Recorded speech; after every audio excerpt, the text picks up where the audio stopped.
Good people! What's up? What's up?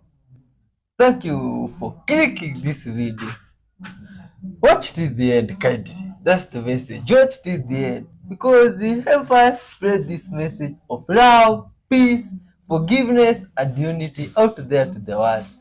We believe here that that message is needed now more than ever. Thank you for clicking. You are loved and respected. You are a wonderful soul, man. Watch till the end. Straight out of Africa with good vibes and a mix of all types of videos. Watch till the end. Hit the like button. Leave a comment. And tell us where you're watching from. You are loved and respected. And today you might hear me yelling. Please don't worry. You see, from this side there are a lot of churches nearby and there is noise. So I have to yell. But anyway, good vibes till the end. Let's dive in.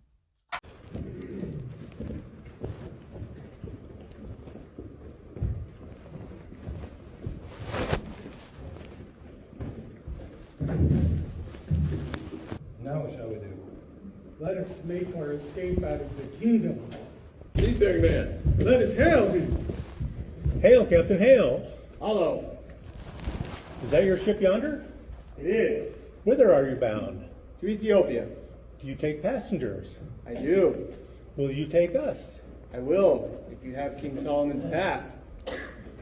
We have no pass, but we have money, and we will pay you your demands. Then you cannot go, for I have strict orders not to take workmen from the temple out of the country unless express permission from King Solomon.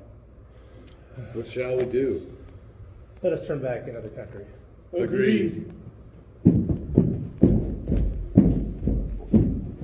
Most excellent King Solomon, the Great Master Hieroglyph is missing. Missing? How do you know to be missing?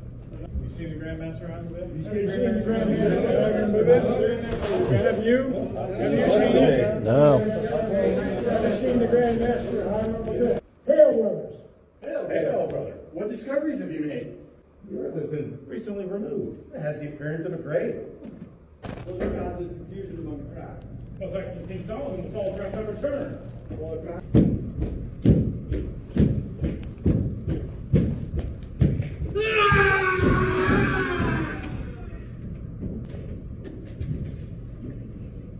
The body of the Grand Master Hieroglyph. Oh, which is that ritual that those fathers were performing there? Oh my god! Human offers some sticks. Human offers some sticks. Mama Swan accepts. Oh, and this is This is incredible. the strongest mantra for humans on earth, according to Bashar. And if you don't know who Bashar is, Google him. That is a whole wormhole that you're going to really enjoy. He channels some amazing stuff through a man, I believe, named Daryl. Anyways, he says that right before bed, when you go to sleep, and right when you wake up in the morning, to say 3 times, I am who I am, and that is enough. I am who I am, and that is enough. I am who I am, and that is enough. Say this and things will start to unfold in your favor without all of the mind, without the ego, because you are who you are, and that is enough. Let me know how this goes for you. Did you know that in Greece you can ask from your waiter to remove the what? Oh my god, this is incredible. You can ask the waiter to remove for you the fish from the balls. Ha! Yeah. They just do this and you eat. Oh, but you should, if you ask them to do this, you should share with them some peace, you see? Because you see now this is some tempting work. Because imagine someone telling you to remove balls for them from the fish and they give them the steak. You see? Even though it's your work, please, you should reward those guys freely, willingly. You reward them with at least some steak there, and you see how they should also have a taste of this. Some of these guys even sell this food and serve you, and they never get a chance to have such dishes. You see? Respect to all the hardworking guys out there and the waiters, those that serve us, and all those people that work in serving people. You are all loved and respected. Much love to you, man. Good vibes. Wow, this is incredible, man. And this waiter, there must be some good vibes people. You see, to agree to do this, you must also be of big heart. You see? Some people might refuse and you don't know. But anyway, much love to everybody that has watched up to this far. Now this food is even making me to want to eat something. But thanks to God, yeah, my good friend offered me some pawpaw, which we had planted in Let our me give you the garden. mother of all time travel stories and see whether you can figure this out. Let's see whether you're smart enough to figure this one out.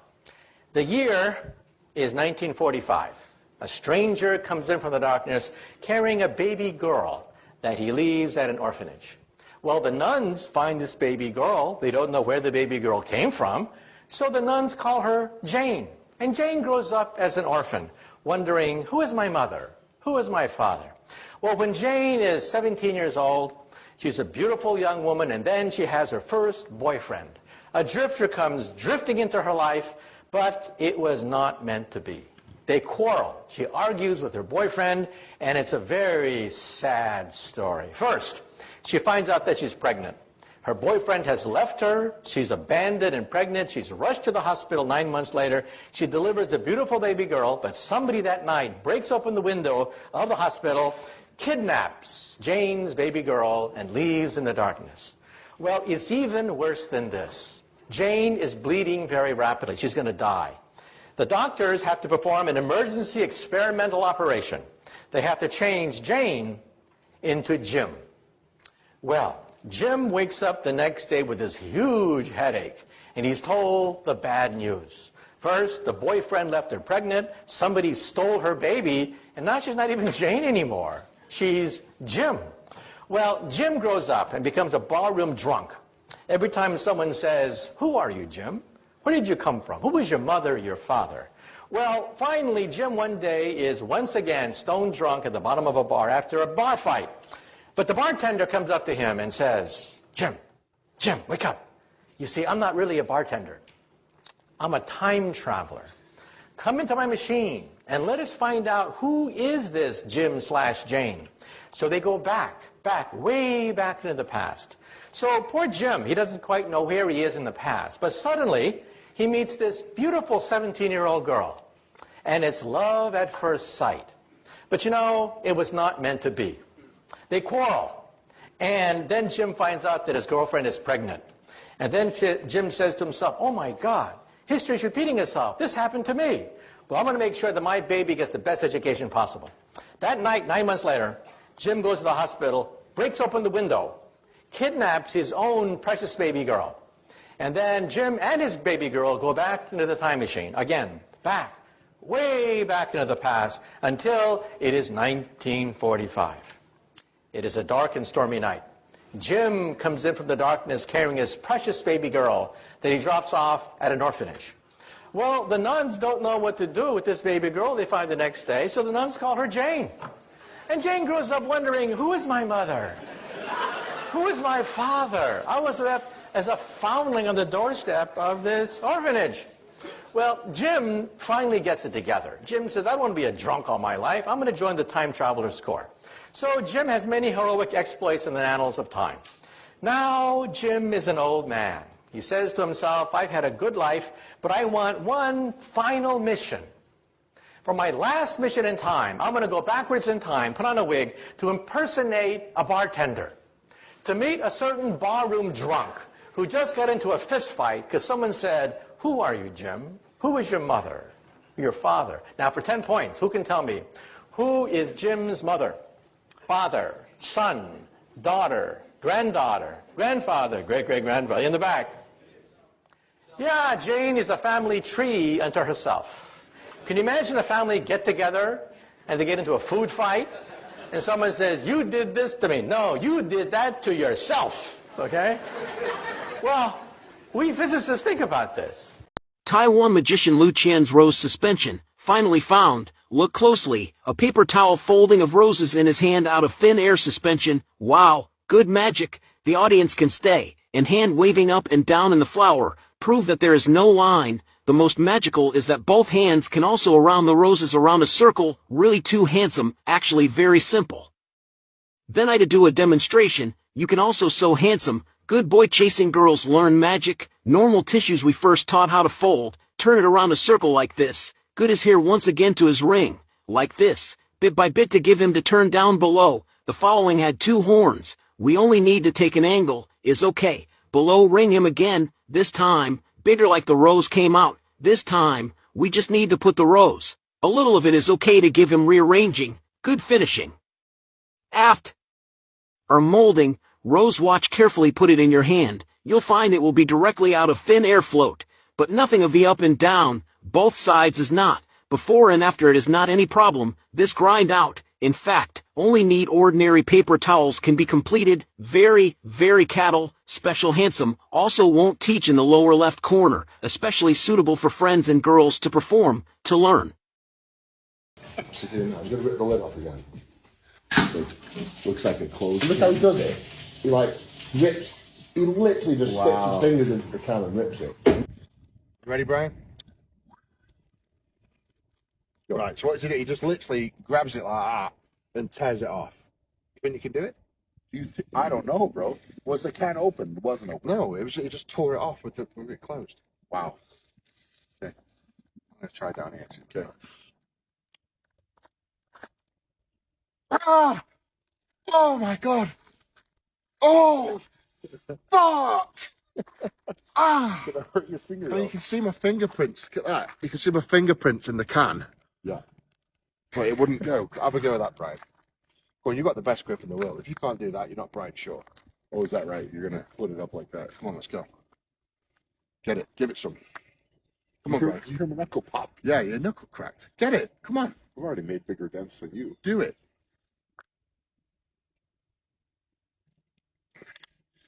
All right. No? It hurts. It hurts. It does hurt. It hurts. Fair play, brother. Yeah. Fair play.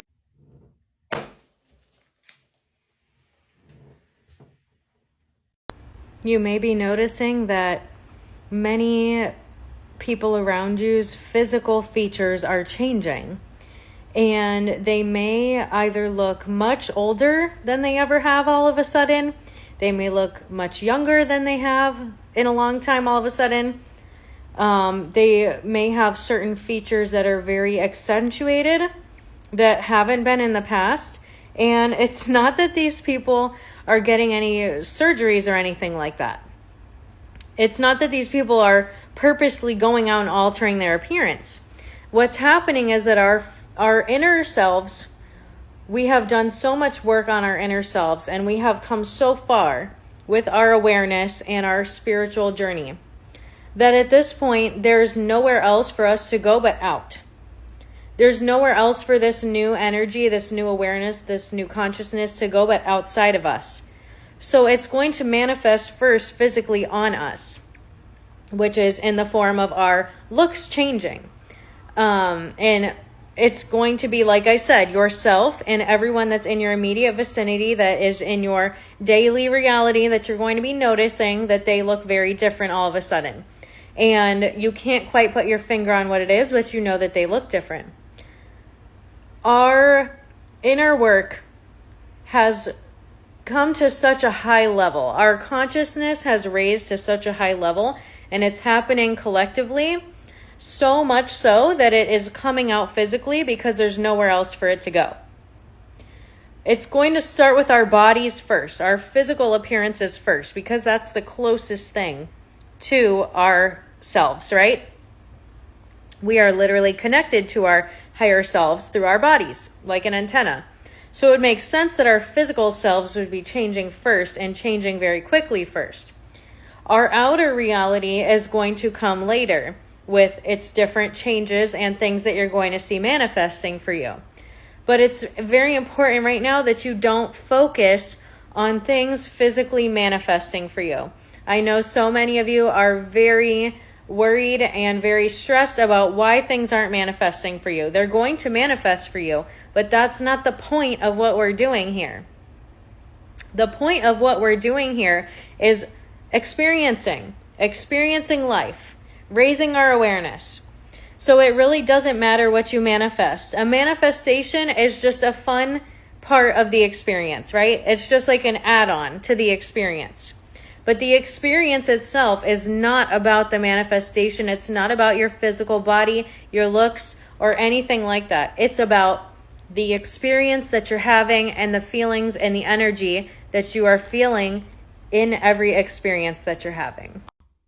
Ah, that was incredible. Tell me what that is.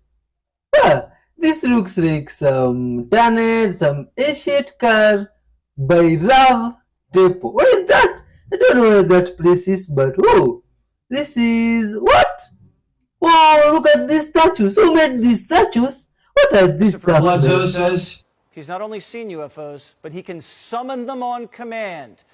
It started when Bledsoe went on a fishing trip in 2007. He says he saw an orb that followed him home. And he still sees the orbs above his house to this day. He's become something of a psychological phenomenon. His experience is so compelling that both NASA and the CIA have studied his brain. Even the History Channel's documenting it. They filmed him IDing an orb live. Watch. He's pointing now. So maybe he's focusing on one. That would make sense. He has one. He's got one in the tree line. When we started seeing that intense effort, he spotted an orb in the tree line. Let's turn it over to Christopher Bledsoe, who personally witnessed UFOs. So, Chris, the CIA studying you, NASA studying you, the History Channel studying you. Tell Jesse Waters Primetime the truth. You can summon alien orbs. Well, it's been happening for the last 15 years, and I ask them to come, and they come, and I don't know why, but they do. And I've taken 2,500 videos in the last 24 months, like you're seeing there. How do you ask them? I just simply say a prayer. That's all I do, and they come. And do you crazy as it sounds? Crazy as it sounds, that's how it happens. Do you think there might be something wrong with you? No, I don't think so. I think the government's trying to figure out why this is happening. They have been for quite some time. How did it start? Well, it started in 2007. I was down on my luck. I'd lost basically everything. After the World Trade Center disaster, I had 130 houses a year I was building. I had 70 under construction. And Fort Bragg is where I live in that area, and they stopped buying houses. And with interest rates at 8 and 9% on construction money then, it was flying out the window so fast. I just watched it in a slow motion train wreck. And it got so that I couldn't even buy my children lunch at school after being successful for 20 years. So you were down on your luck. Yep. And so I was on the Cape Fear River with 3 other guys and my son, and they were fishing. I just took them there. I was contemplating everything. I was just, I was thinking the worst thoughts, and I was crying out to the heavens, whoever's up there, I need help. And that's when I walked around the corner and up to the top of the hill, and these 3 big balls of fire was sitting about 300 yards away. And the next thing I know, I walked back to the fire, and it was close to 4 hours later. And there'd been a manhunt for me, and I had no clue that any more than 20 minutes had passed. Unbelievable. All right. Well, listen, I hope these things are peaceful, because you were summoning them all over the place. And they look like they're lighting up the sky. God bless you. And just tell them I come in peace. Thank you very much. I definitely will. Thank you, Jess. If you know that you are afraid, please do not, I repeat, do not attempt this direction I'm about to teach. Did you hear me? I said, Do not attempt this direction I'm about to teach if you know that you are afraid. See, you people do, oh, I want to open third eye, I want to open third eye, I want to see, I want to see, I want to see. The reason we do not see is because for real, sometimes your brain cannot handle the truth. And so I'm about to teach you a small way to see beyond what is around you. I keep telling you the energies, the forces, they're around us all the time, but you do not see them. You do not see them because, look, sometimes they are scary. So I'm about to teach you a simple way to know that there are things around you. Now, for some, depending on how perceptive or how spiritually inclined you are, you will see some very, very horrifying things. For some of you, it'll just be lights, orbs, shadows, and that's fine. But like I said, I beg you, if you know that you are afraid, don't do it. Okay? Good. Now, stand facing forward. Wherever your forward is. Don't kind of ask me east, west, no. Facing forward. Stand. Because you can ask some questions. Excuse me. Okay. So stand facing forward. Looking forward without blinking. So look forward. Dead forward. Without blinking. As you are looking forward, try to see within your periphery. Okay? Do not turn your head. Do not turn to look. Do not turn your eyes to look. Don't do that. Do you understand?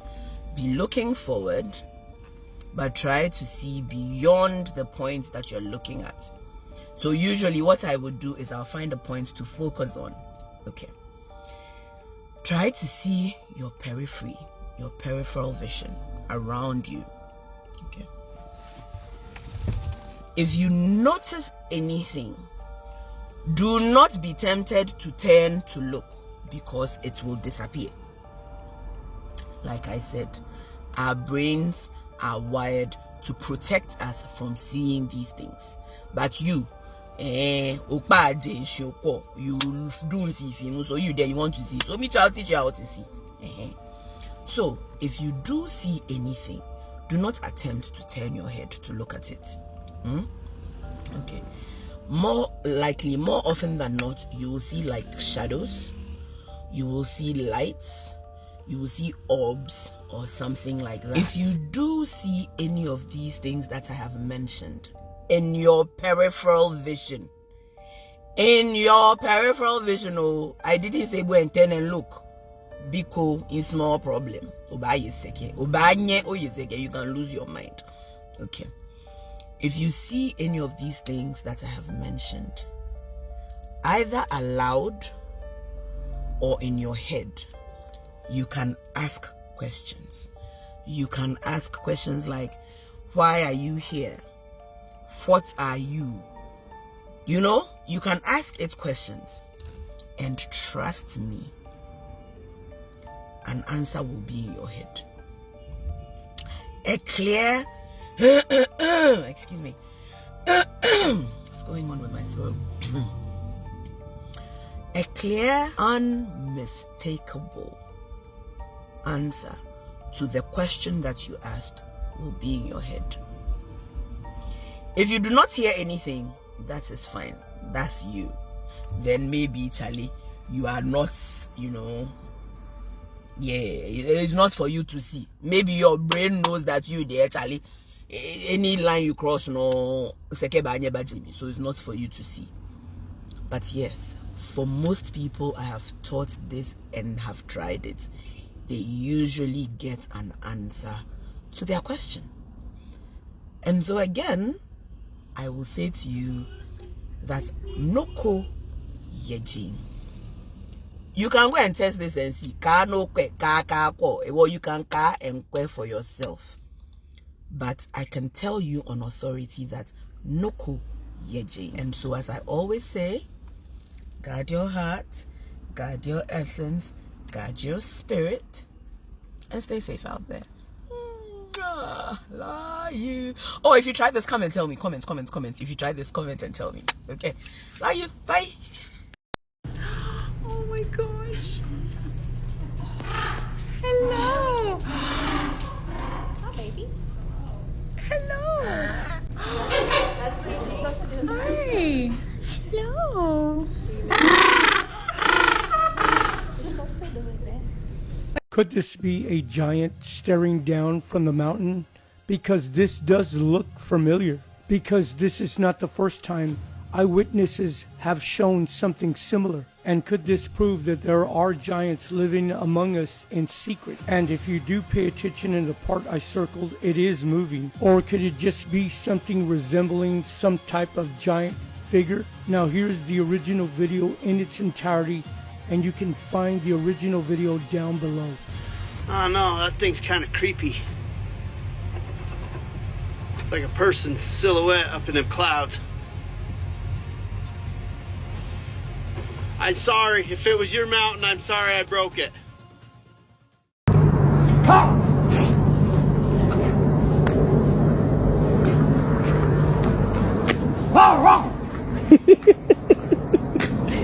Listen to his bark.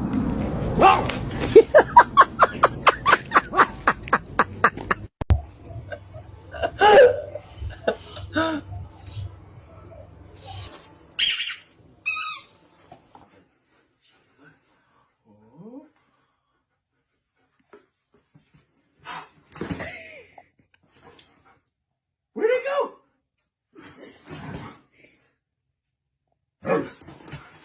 I'm driving too far. I'd like to change my point of view.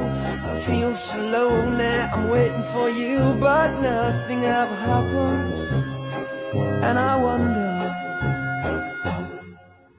how, I wonder why. Yesterday you told me about the blue, blue sky.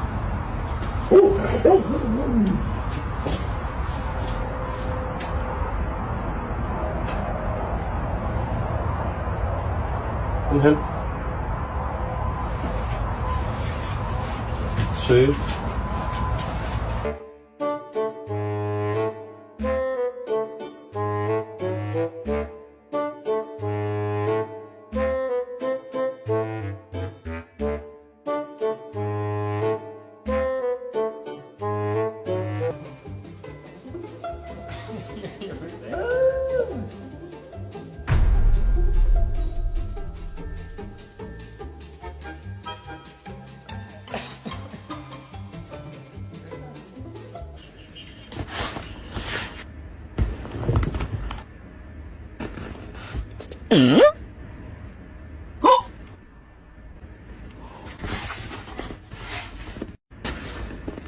Huh?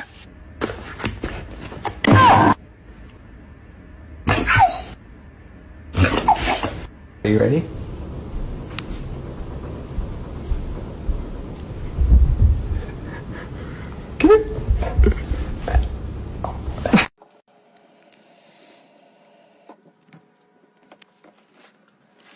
Choose too small.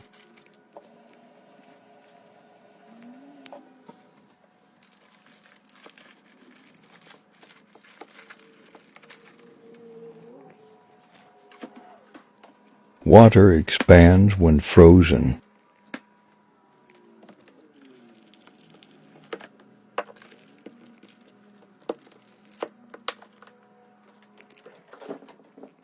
They fit great. A mysterious face by the moon has been reported and captured by numerous individuals worldwide.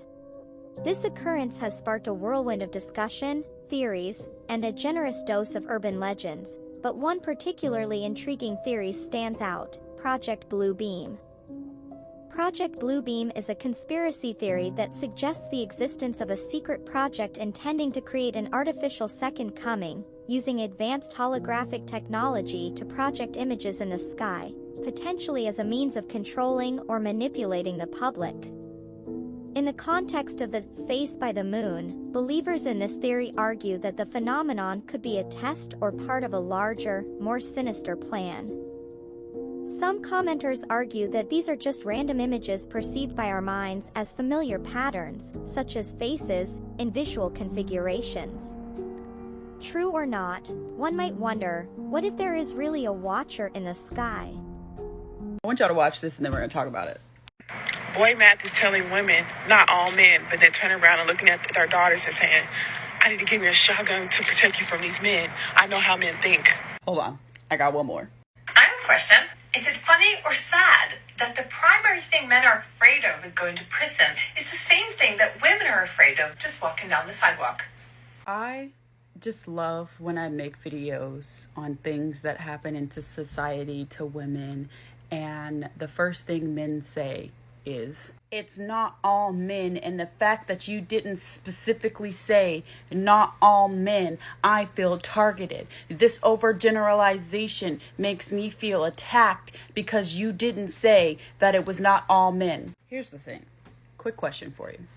If you don't in any way contribute to the behaviors that women are afraid of when they leave their houses, when they go to work, they go to school, why do you get mad, angry, upset, triggered when we have discussions about how unsafe women feel in society? Because if the shoe didn't fit, if the call wasn't coming from inside of the house, if you didn't see your direct reflection in the video that you were watching, you would not get mad at the fact that we're saying men instead of not all men. Because though we're well aware that it's not all men, we don't know which men that it's not.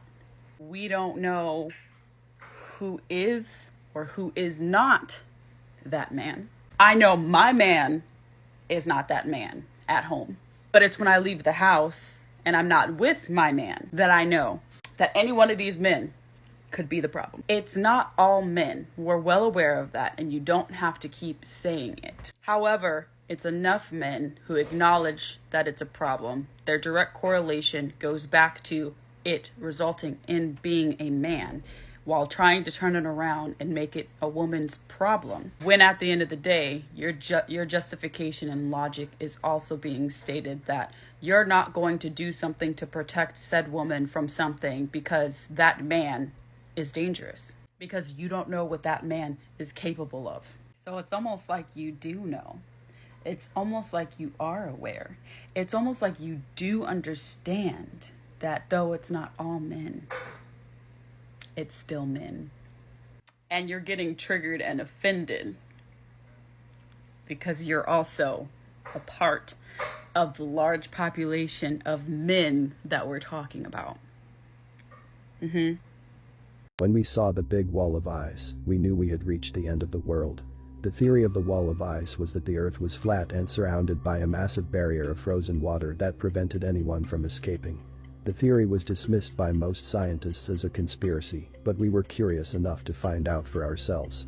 We were a team of 100 explorers, funded by a wealthy eccentric who believed in the theory.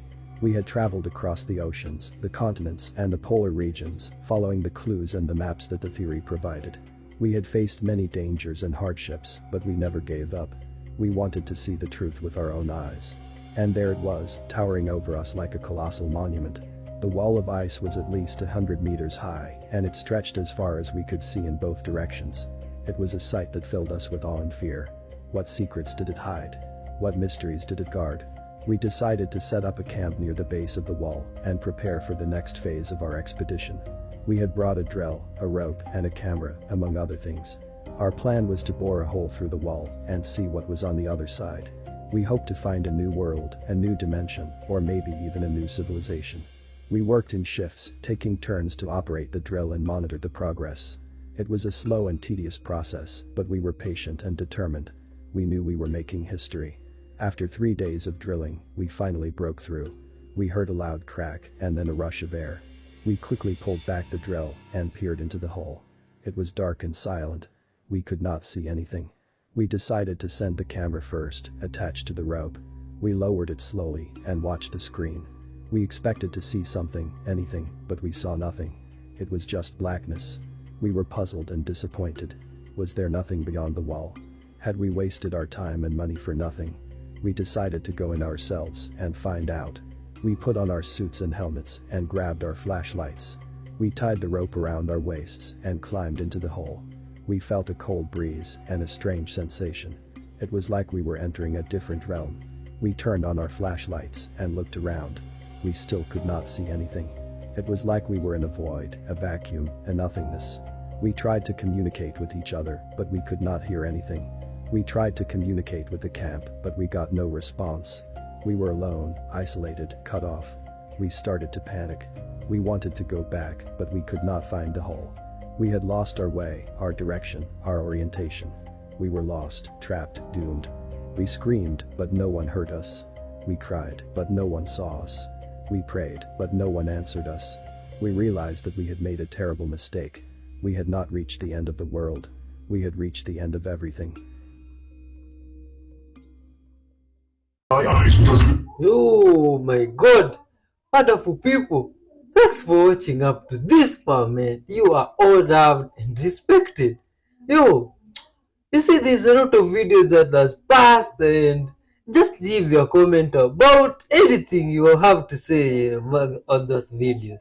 Anyway, thanks and big up to everybody that has watched up to this far, that has been watching, leaving a comment, you see, and even hitting the super thanks button. Big up to MJ Stinson, Josie, Hutchins, Susan Hutchins, and some guys that have been leaving a comment. Much love to you guys. Please, let's make this one the village in the comment section. Watch till the end and help spread good vibes and love, peace, and unity. You are loved. Because it was the exact same color as the sky. We had to wear thick, heavy, going outside gloves to handle it. The stuff was so cold it would instantly freeze your skin if you touched it. I don't remember what temperature he said it was, but it was something like hundreds of degrees below zero, way colder than the normal ice that was outside. He had to carry it in a metal bottle that was kind of like a thermos. He let me play with a piece of it for a while. It felt lighter than a piece of normal ice of the same size, like it wasn't very heavy at all. It almost felt like you could throw it up in the air and it would just float back down. But I didn't try that, and it was also a little flexible when I tried to bend it. It didn't break like normal ice would, and even for a small piece, you couldn't see through it. It was solid blue, right from the surface. And here's the really weird part. It didn't melt into water. When it got warm, because we had it inside, it just started to shrink. It got smaller and smaller, but my glove never got wet, and there was no water on the floor. The stuff just turned into thin air when it got warm, and vaporized. He said that was the reason why they had to study the stuff right there in Antarctica. You couldn't take sky ice back to America to study it because it was almost impossible to keep it cold enough during transit. It would always vaporize into air, and you'd have nothing left when you got back to the US. He said Russian scientists had discovered the same problem when they tried to take the sky ice back to Russia. So that was why they all had research stations in Antarctica. After maybe 15 minutes of handling the piece of sky ice, it was almost completely gone. Just a tiny bit was left. And my glove was dry the whole time. I've never seen anything like it before or since. And that's unusual, because I've always had an interest in scientific things. I think that's even why I got selected to go to Antarctica, because a big part of the interview was about science and what I believed about things. So I really thought it was cool to see something I'd never heard of before. The whole time I was at McMurdo, I heard people talk about the wall, like that was a special place. It's pretty common to find ice walls and ice cliffs all over Antarctica. The whole place is ice. But it's all just normal white or clear ice. So I asked my friend where they get the sky ice from, and he said it comes from the wall. Sky. Hello.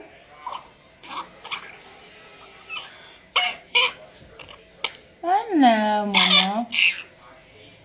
Hello. Hello.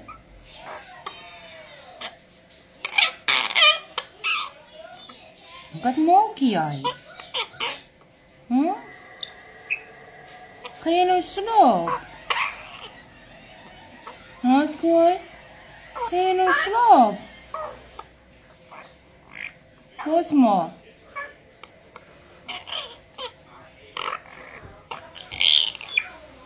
You. Say puro po mo.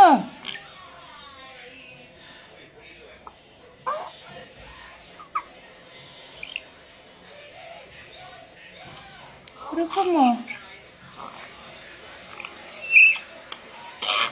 Yes, ma.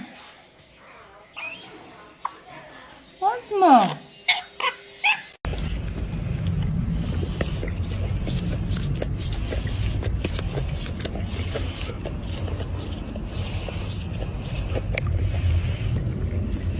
Tak snięty. Ozzy. Ozzy.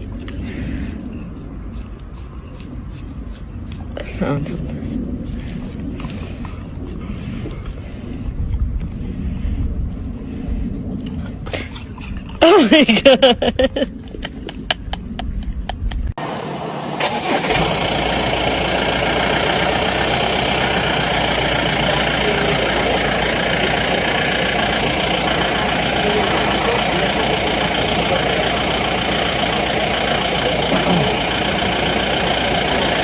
Hindi ko nga talaga.